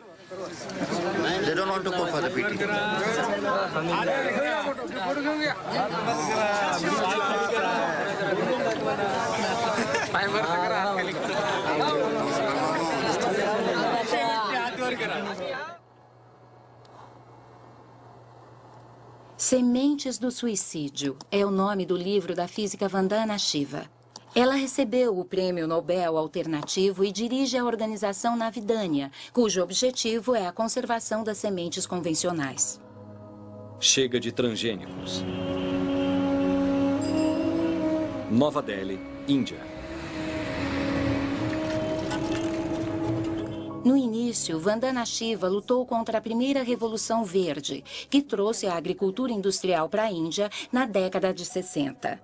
Atualmente, ela denuncia o que chama de Segunda Revolução Verde, a dos cultivos transgênicos patenteados. A diferença é que a primeira Revolução Verde teve origem no setor público e foi comandada pelas entidades governamentais que controlavam a pesquisa. Já a segunda Revolução Verde foi deflagrada pela Monsanto. Foi uma revolução promovida pela Monsanto.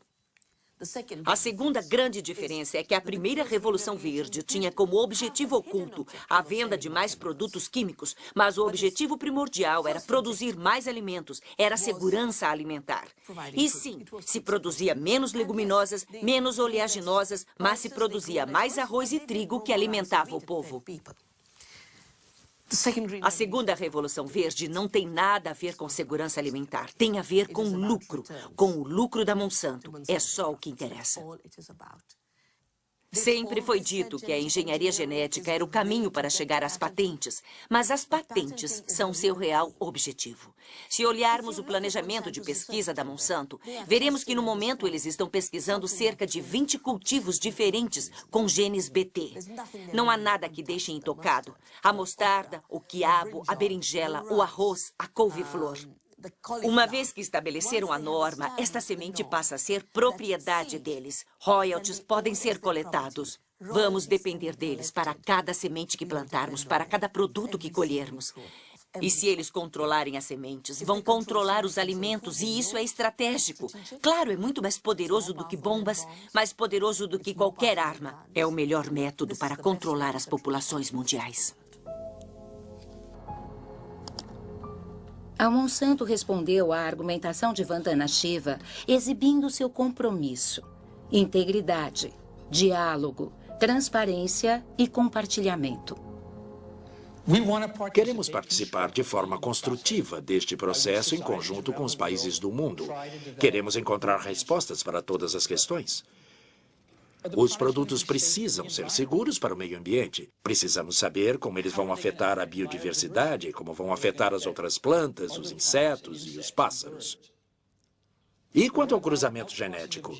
O que acontece se os transgênios cruzarem com plantas nativas? Para mim, isso significa, acima de qualquer coisa, escutar atentamente e respeitar todos os pontos de vista. Apesar de sua aparência tranquila, Robert Shapiro tocou em um assunto que preocupa os adversários dos organismos transgênicos: a contaminação transgênica, que a Monsanto prefere denominar de presença acidental que faz parte da natureza. Segundo um estudo dirigido pelo professor Dr. Ignácio Chapela, os transgênicos já contaminaram o milho mexicano. Este estudo, publicado pelo jornal científico Nature, deflagrou uma violenta controvérsia. São Francisco, Califórnia, Estados Unidos. Durante 15 anos, trabalhei com comunidades indígenas em Oaxaca, no México, e elas desenvolveram a capacidade de analisar o seu próprio meio ambiente, elas mesmas. Um dos meus alunos decidiu treinar as pessoas para detectarem organismos transgênicos. Levamos conosco o controle positivo do milho americano, que sabíamos ser transgênico. E estávamos procurando por um controle negativo, quando nos lembramos que o melhor controle negativo seria, sem dúvida, o milho das comunidades locais, que todos acreditávamos ser o mais limpo e o mais preservado de todo o mundo.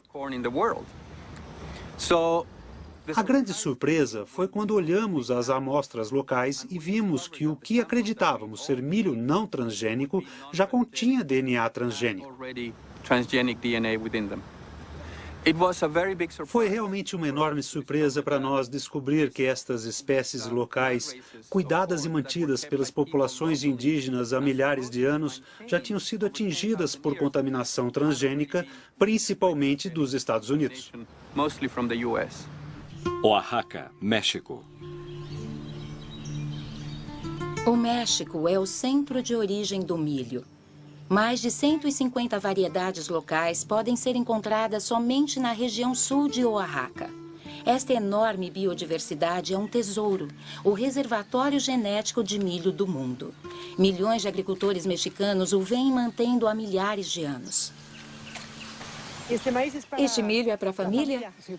Sim, só para a família. Nós o usamos para fazer tortilhas. Este ano ele ficou em um tamanho ótimo, por isso vamos guardar as sementes para cultivar no ano que vem. Vocês não compram as sementes? Não. Trocam? Sim, é um sistema de troca já tradicional.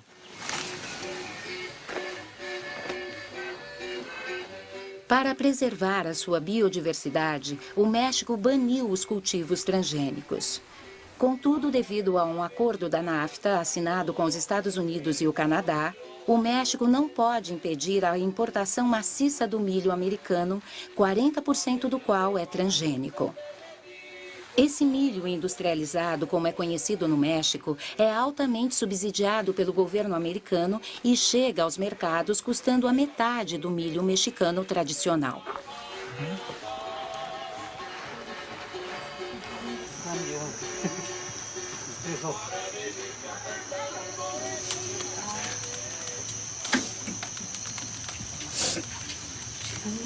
Posso falar com você enquanto faz as suas tortilhas com milho local? Pode. É natural, rende mais. E também alimenta mais, porque vem de um solo puro.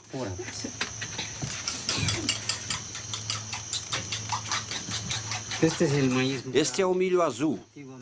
Antigamente, os meus antepassados só plantavam este tipo de milho. Hoje em dia, eu também o mantenho.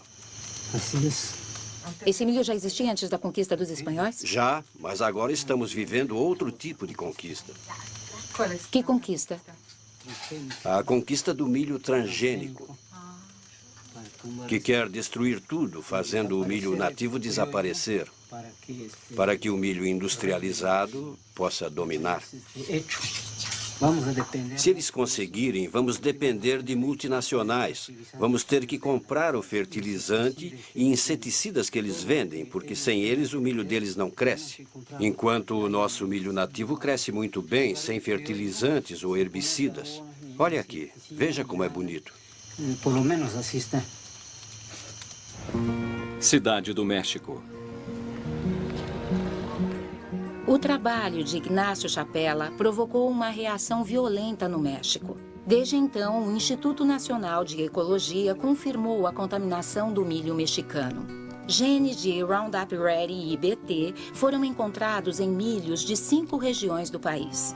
O que aconteceria se o milho transgênico cruzasse com as espécies nativas?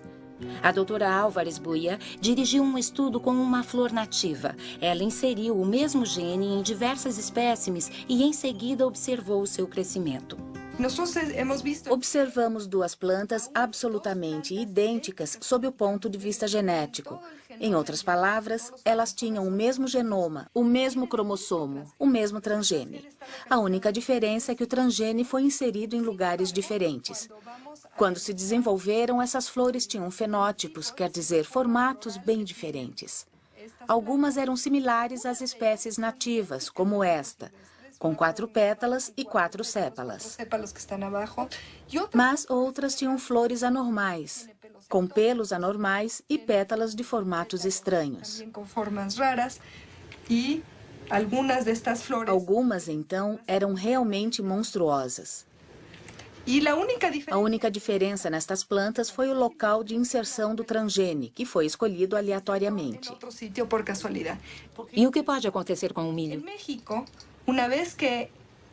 No México, uma vez que as sementes de milho transgênico cheguem ao meio ambiente, é muito possível que os transgenes se insiram nos genomas das espécies nativas mexicanas, porque as plantas de milho cruzam naturalmente por pólen trazido pelo vento.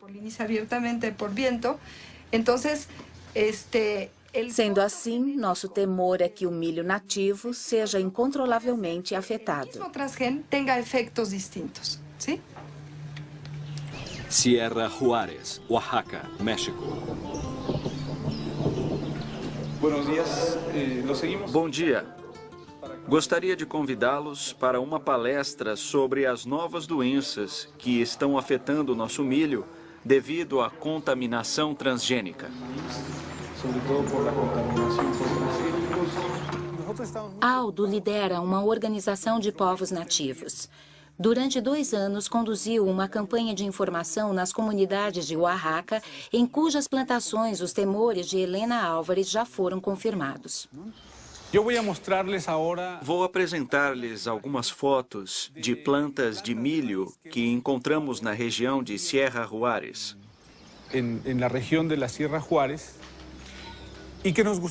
Gostaria de saber se vocês já viram alguma coisa parecida em suas comunidades.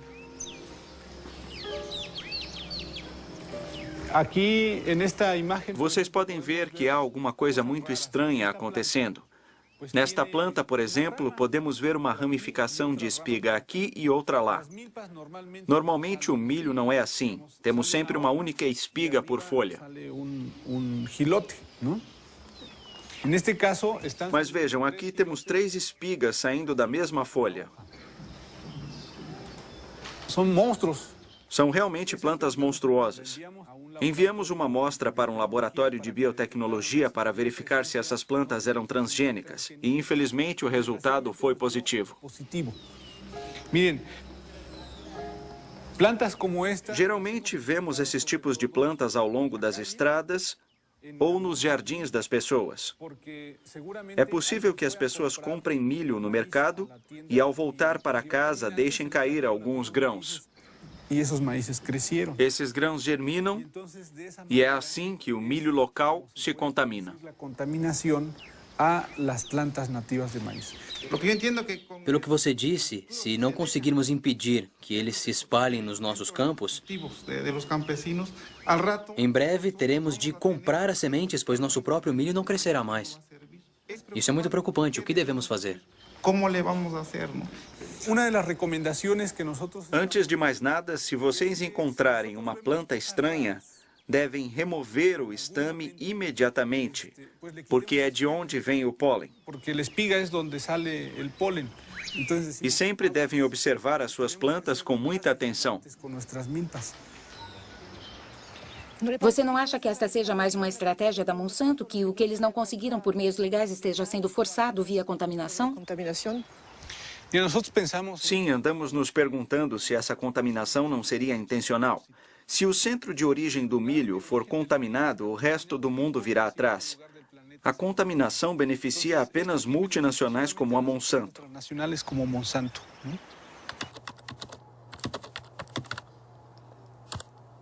E como reagiu a Monsanto ao trabalho de Ignácio Chapela sobre a contaminação do milho mexicano? A campanha suja da Monsanto conseguiu a demissão do professor Ignácio Chapela. Uma matéria de Jonathan Matthews que lidera o GM Watch, um serviço de informações sobre organismos modificados geneticamente sediado no sul da Inglaterra. Norwich, Inglaterra.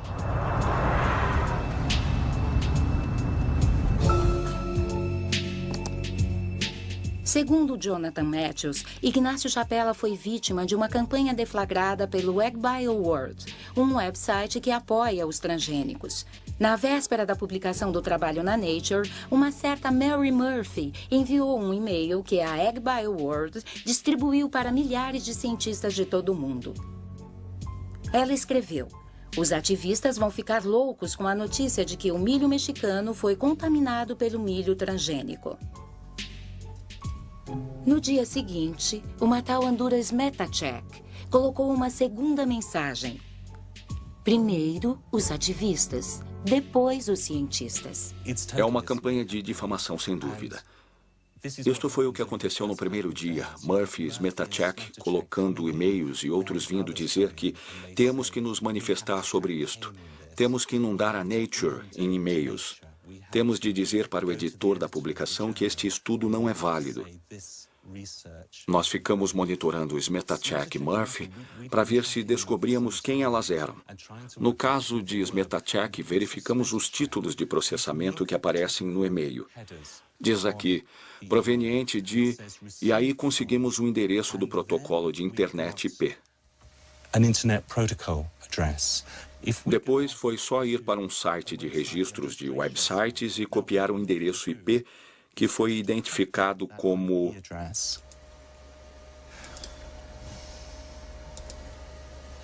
pertencendo à organização Monsanto sediada em St. Louis. Já a Mary Murphy deixou algumas dicas que facilitaram o nosso trabalho. Se olharmos a informação que apareceu postado por Mary Murphy, conseguimos o endereço IP bw6.beviwood.com. Descobrimos que este era o nome anterior de uma agência de relações públicas, hoje The Bevins Group, em cuja lista de clientes se encontra a Monsanto. Isso quer dizer cientistas de mentira? Que golpe baixo! Sim, é campanha muito suja. Quer dizer, não existe qualquer ética no que está acontecendo aqui. Trata-se de uma organização que está determinada a forçar a entrada de seus produtos em países no mundo inteiro, determinada a acabar com a reputação de quem quer que se coloque em seu caminho. As acusações de Jonathan Matthews foram publicadas na imprensa britânica, mas a Monsanto preferiu ignorá-las. E enquanto continua em sua ascensão sem tréguas, a empresa divulga sua visão de um mundo transgênico no qual as questões da fome e da preservação do meio ambiente serão resolvidas em perfeita harmonia. A experiência demonstra que a coexistência da biotecnologia e de sistemas orgânicos e convencionais não é apenas possível, mas já está ocorrendo pacificamente em todo o mundo.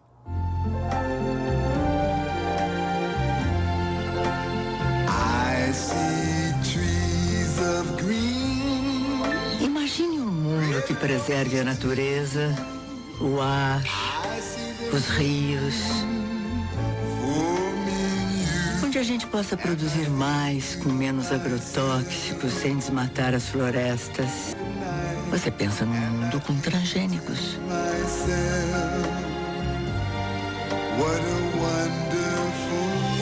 Uma iniciativa Monsanto com apoio da Associação Brasileira de Nutrologia. Paraguai. Esse mundo transgênico já existe na América do Sul, onde cerca de 100 milhões de acres de soja Roundup Ready foram plantados em 2007. Esta conquista do milho começou 10 anos atrás na Argentina, o único país a autorizar oficialmente o cultivo de transgênicos. Desde então, os transgênicos se espalharam misteriosamente pelos países vizinhos, como o Brasil e o Paraguai, que podemos ver aqui. Em 2005, o Paraguai finalmente legalizou os plantios contrabandeados, com o objetivo de reservar a sua soja nativa para as exportações para a Europa, onde os produtos transgênicos devem obrigatoriamente ser rotulados. Mas, na verdade, para o ministro da Agricultura, a conquista já tinha acontecido. Vimos-nos forçados a autorizar as sementes transgênicas porque elas já tinham entrado no país de uma forma, digamos, não ortodoxa. O senhor sabe como elas entraram no país? Pelo mercado negro ou pelo contrabando? Não falamos do mercado negro, mas sim de sacas em branco, porque essas sementes vêm em sacas sem qualquer identificação. O senhor acha que a Monsanto teve alguma coisa a ver nesse contrabando de sementes? É possível que a empresa tenha, vamos dizer, feito algum tipo de promoção de suas sementes. E, como já lhe disse, o governo teve de reagir para autorizar o que, de fato, já estava acontecendo.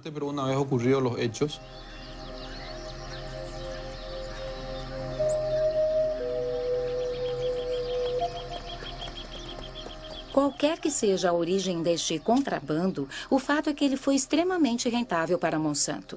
Assim que os plantios foram legalizados, a empresa passou a receber royalties sobre cada tonelada de soja que o país produziu, tal como no Brasil.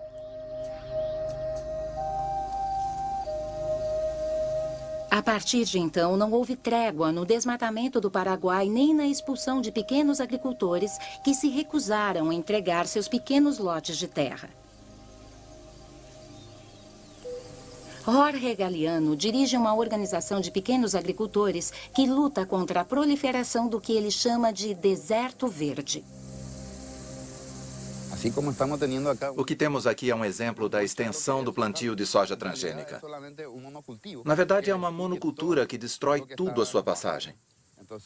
Antes tínhamos campos cultivados com tudo o que uma família precisava para viver. Plantas, árvores, mandioca, milho. Você acha que os plantios transgênicos podem coexistir com os plantios dos pequenos agricultores? Não, estamos certos que não podem. São dois modelos incompatíveis que não podem coexistir. É uma guerra silenciosa que extermina comunidades, famílias e pequenos agricultores. Além disso, destrói a biodiversidade do campo. Traz consigo morte, pobreza e doença, além da destruição dos recursos naturais que nos ajudam a viver. Porque nós contamos para sobreviver. Hoje, o herbicida Roundup é pulverizado em todo o Paraguai por pulverizadores manuais ou mecânicos dirigidos por trabalhadores sem qualquer proteção. O herbicida é pulverizado bem na porta das pessoas ou perto das culturas de subsistência dos pequenos agricultores. A cada ano, os plantios são destruídos e milhares de pessoas contaminadas. Como esta família, que está rodeada pelos transgênicos da Monsanto. Os pais estão preocupados com seu filho Pedro, porque ele atravessa os campos de soja todos os dias para vender as tortillas feitas por sua mãe.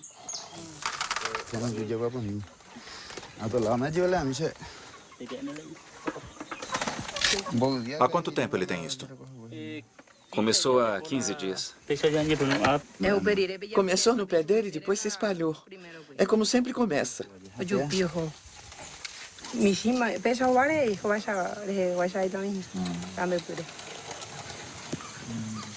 Ele tem dores de cabeça?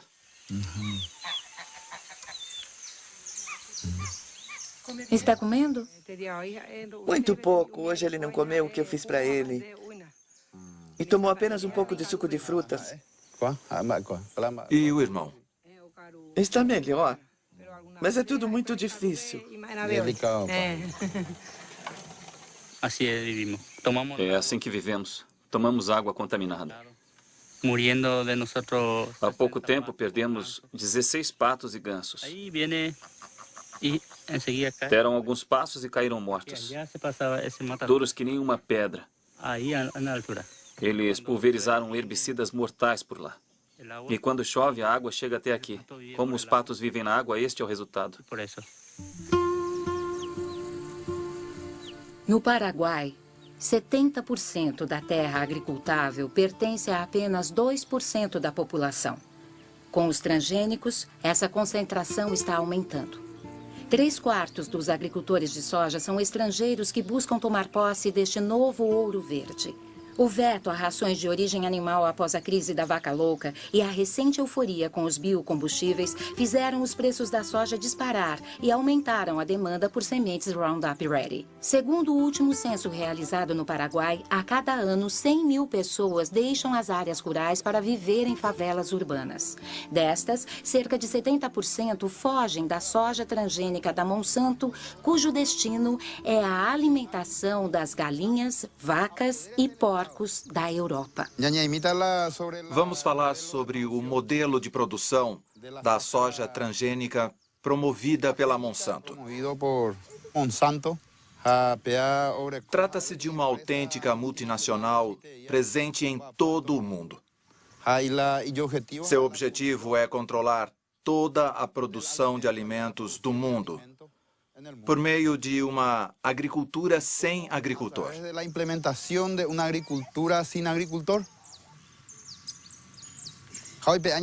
A consequência é que a Monsanto está nos privando de nossa soberania alimentar, da nossa capacidade de alimentarmos a nós mesmos sem depender de ninguém mais. É por isso que dizemos que precisamos lutar por nossa independência, por nossa terra. Precisamos defender nossas comunidades, nossas famílias e o nosso país. No meu caso, a minha família mora na cidade, mas eu não quero ir para lá. Na cidade você tem de comprar tudo, até comida. Aqui, seja o que for que plantarmos, é nosso. Podemos comer o que quisermos. Mas na cidade não é assim. Se você não tiver dinheiro, vai ter de procurar comida nas latas de lixo.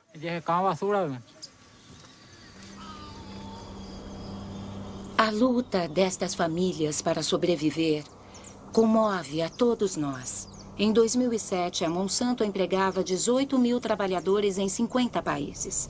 Também em 2007, as suas ações não pararam de subir e os lucros chegaram a $1 bilhão.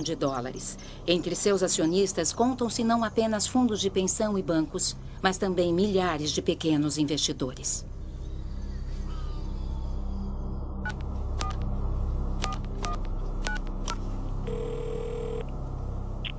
Chris Horner? Alô, Christopher. Marie-Monique Robin, da França. Sim. Nós realmente admiramos sua persistência, mas tivemos várias discussões internas sobre isso e lamento informar que não houve mudança na nossa posição inicial. Não há motivo para contribuirmos com esta produção. Acreditamos que não virá a ser positivo.